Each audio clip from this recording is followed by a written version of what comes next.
and I call Mr. Joshua Reynolds. Thank you, Madam Deputy Speaker. I'm glad to be able to speak in my adjournment today to highlight an issue of painful neglect, one that affects around 80 British families every year, yet remains largely hidden from public view. We've all said goodbye to a loved one at an airport, wishing them well for their holiday, their time abroad for work or for study. If any of us receive a phone call saying that our loved one had been murdered when they were in the UK, that phone call would be devastating enough. But to receive that phone call when your loved one is thousands of miles away, murdered across an ocean in a country that speaks another language, that is a whole different world of pain and confusion. Every year, British citizens are killed in acts of violence abroad. In many of these cases, their families are left to deal with unimaginable grief for the loss of the loved one, but all well faced with the full weight of an unfamiliar, bureaucratic and different system. They do that alone. They have to navigate foreign legal procedures, untranslated documents, distant court proceedings with patchy, inconsistent support from their own government, all at a time of trauma, vulnerability and mourning. Tonight, Madam Deputy Speaker, I want to bring a voice to those families through the Murdered Abroad campaign, a group of bereaved relatives who have turned their grief into a powerful call for change. They're not asking for special treatment. In fact, they want the complete opposite. They're asking for fairness and compassion, for the kind of structured statutory support that families receive when tragedy strikes on British soil. In January this year, I met a family in Maidenhead who discussed to me their story. They discussed how their son was murdered in America in 2009. They managed to contact the consulate at the time, but the time difference was tricky. There was not much help in communication with the family back home, and after many calls they realised they weren't really getting anywhere. They had to take matters into their own hands, even going as far arranging repatriation of their son's body in the absence of support from their government. When British citizens are murdered abroad, their families aren't only plunged into grief and shock, but a crisis made worse by the overwhelming burden that they have to navigate unfamiliar systems with the lack of support. Would the Honourable Gentleman give way on that? Of course. First of all, can I commend the Honourable Gentleman for Maidenhead for bringing this forward? This is a subject matter that's very important to many. First of all, between 2010 and 2015, more than 250 British nationals were murdered abroad. Pakistan, Tunisia, France, the United States, the Honourable Member referred to. And we often hear of horror stories of this online where individuals have been found and not yet identified. So does the Honourable Member agree with me that there is more that the Foreign Office could do to ensure that for British nationals, all efforts are made to alert the family before any potential news alert is released to media? Sometimes the media need to be sensitive. I thank the Honourable Member for his intervention. I completely agree with him. The number of families that I've spoken to across the country who say they found out that their son or their parent was murdered by social media, by the press. It's not good enough, it's not acceptable. I want to start with a language barrier, if I may, which I think they're among the first and the most stressing problems that these families face. The FCDO does offer families a list of translators, but these often come without crucial context. There's no information about whether these translators are legally certified, if they're experienced with criminal and judicial terminologies, whether they're available on short notice and how much they cost. In some moments of extreme vulnerability, families are forced into a commercial marketplace with no quality control and lack of guidance. Many simply can't afford the translation fees, which run into thousands of pounds, and yet are being handed copies of documents that are so important: autopsy reports, court transcripts, police records, judgments, in a language they don't speak. This is an active barrier to justice. Consider for a moment what that means in practice, Madam Deputy Speaker. A grieving mother receiving her child's post-mortem, but unable to understand a word of it. A widower left alone to guess the meaning of complex judgment findings, not even being sure whether justice has been served or denied, because they cannot read the verdict. Then we must confront the issue of distance. In many cases, trials take place thousands of miles away from home. Families may be notified of court proceedings at short notice, often with no logistical or financial help to support and attend. Cost of flights, accommodation, meals, unpaid leave from work, it all quickly adds up. And for many, it becomes an impossible choice: deplete their savings to try and attend, or stay at home and risk the one chance to see justice carried out, to hear what happens, or to look their accuser in the eye. Let's be clear, the government does not provide any financial funding for families to be able to attend foreign trials.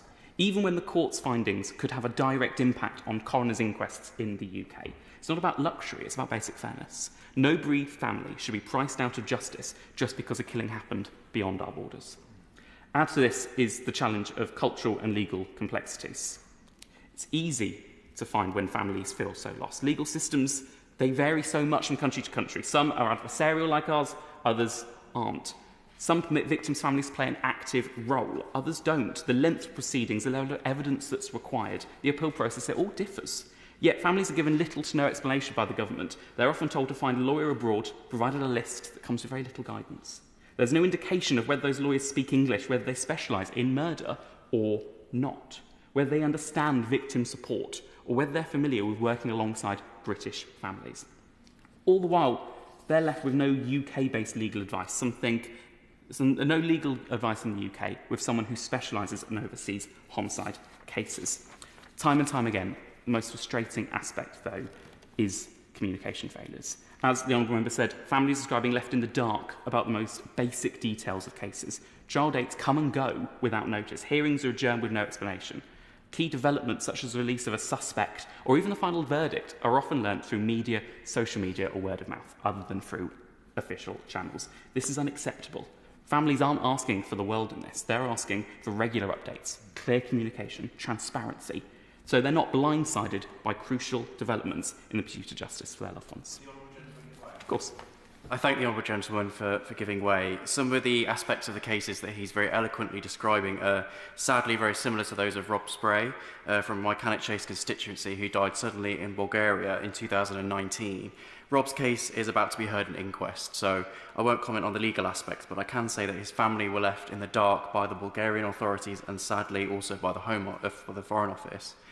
They had very little guidance on even how to bring Rob's body back to the UK, and they had to resort to a translation app to decipher Rob's autopsy after they were told they'd have to wait 6 months for an official translation.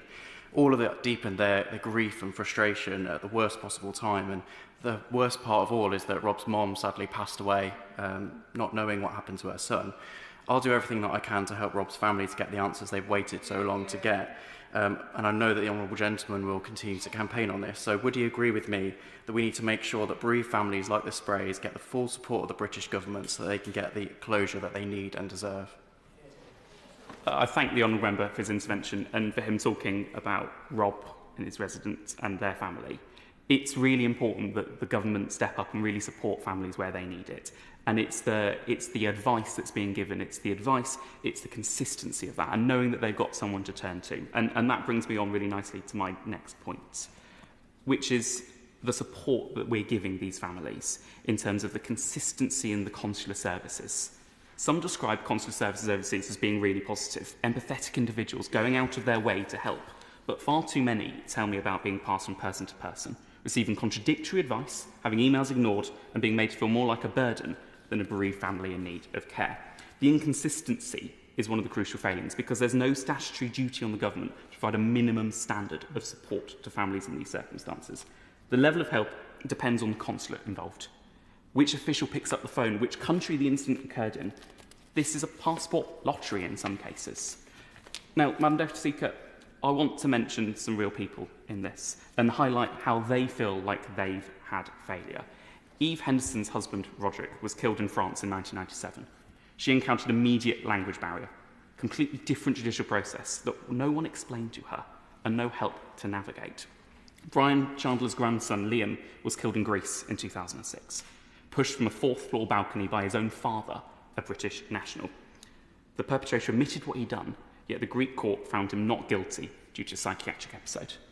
For Liam's family, the experience of sitting through the trial in a foreign language, trying to understand the complex long legal arguments without any help, was traumatic and bewildering. The fact that it involved a British perpetrator makes it all more difficult to understand why no support was given from British authorities. Brenda's brother, Howard, was killed in Australia in 1999. She faced an enormous barrier of distance. Attending trial meant significant costs, time off work and personal sacrifices. No financial assistance or practical help was offered.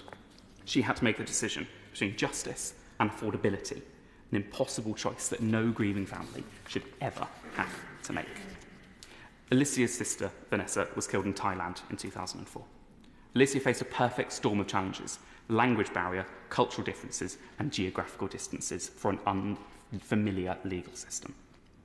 She had no understanding of how Thai courts operated, no guidance on how to follow proceedings. These quickly became a nightmare of issues. These aren't isolated incidents, though.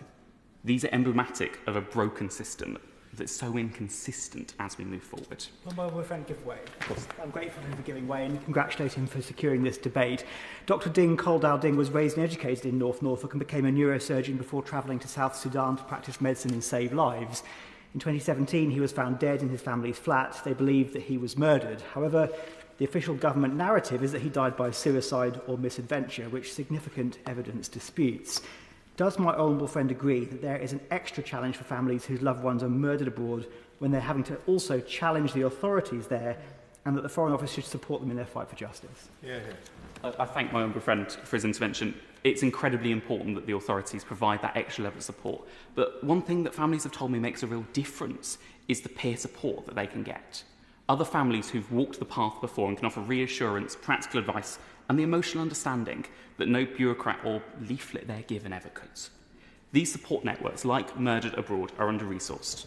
They're often disconnected from the formal consular processes. They're run by volunteers, by bereaved themselves, who've taken on this work not because they're asked to, but because nobody else would. It is time that we support and they recognise what they've done, because that's what we're here to do. We need a clear, comprehensive statutory framework of support for families of British citizens murdered abroad. So I'm calling on the government to commit to 8 key reforms. A statutory duty to provide consistent, timely communication to bereaved families. Every family should have a named point of contact, regular updates, not a revolving door of anonymous officials and faceless email inboxes. Translation of key documents into English. No family should be forced to hire their own translator through crowdfunding or use up all of their savings to understand how their loved one died. Accessible guidance on a foreign country's judicial process, including how criminal investigations work, trial expectations, times, victims' rights. This information should be publicly accessible for all of us. Verified legal support lists, which make it clear what kind of cases these legal experts that we're referring to handle, that they speak English. Improved cooperation between British and foreign authorities. Police liaison and information sharing. The UK must be proactive in ensuring that our citizens' cases aren't allowed to stand still for prolonged periods of time. Support for families to attend foreign trials, including where it is desperately needed financial assistance, logistical help, trauma-informed briefings. Attendance should be a right, not a luxury. 7th, clear coordination within the UK, consistent advice, clear guidance on coroner's inquests, formal links to the peer-to-peer networks who can provide support. Isolation and lived experiences are so different to each other, and we need to be able to put this together. As well as an independent review mechanism. So when support fails, families know they have somewhere to turn with the power to investigate and recommend driving change. These are important because it doesn't exist at the moment. So, Madam Deputy Speaker, the loss of a loved one to murder is already the greatest pain that a family can endure. That pain should not be compounded by systematic failure, indifference or confusion. The families who make up the Murdered Abroad campaign have shown courage, dignity and resolve, not just seeking justice for their loved ones, but trying to ensure that no one else suffers the way that they have. Will my honourable friend give way? Of course. I thank my honourable friend for giving way and congratulate him on securing this important adjournment debate. He eloquently outlined all those steps there that would help make sure that people who suffer bereavement abroad see justice. Would he support and would he agree with me that we also need the Foreign Office to look retrospectively at cases that are historical to make sure that people who've previously had these issues get the justice they deserve, as well as a framework for going forward too? I thank my honourable friend for his intervention. The point he makes is really important because, as I said, there are 80 families a year. This is ongoing. This is something that we need to make sure where things haven't gone right, we fix those and we provide that support to these families. The changes that these families call for, they're not radical. They're humane, reasonable and they're long overdue. So I ask the Minister directly, will the government commit to working with families, consular staff, legal experts and campaigners to create a statutory framework for support? And will she ensure that no British family is left to face this horror alone with silence and guesswork for company? Let us remember, if a British citizen were murdered on UK soil, their family would have access to a whole network of support, victim liaison officers, legal aid, local police, courts, coroners, therapeutic services. It shouldn't matter where the tragedy happens, because a British passport should still guarantee a minimum level of support from the British state. The UK must do better, because British justice does not stop at our borders. A British life is lost, no matter where it happens, is still a British life lost. And because compassion in the face of tragedy isn't optional, it's a duty, and it's a duty that we should be taking.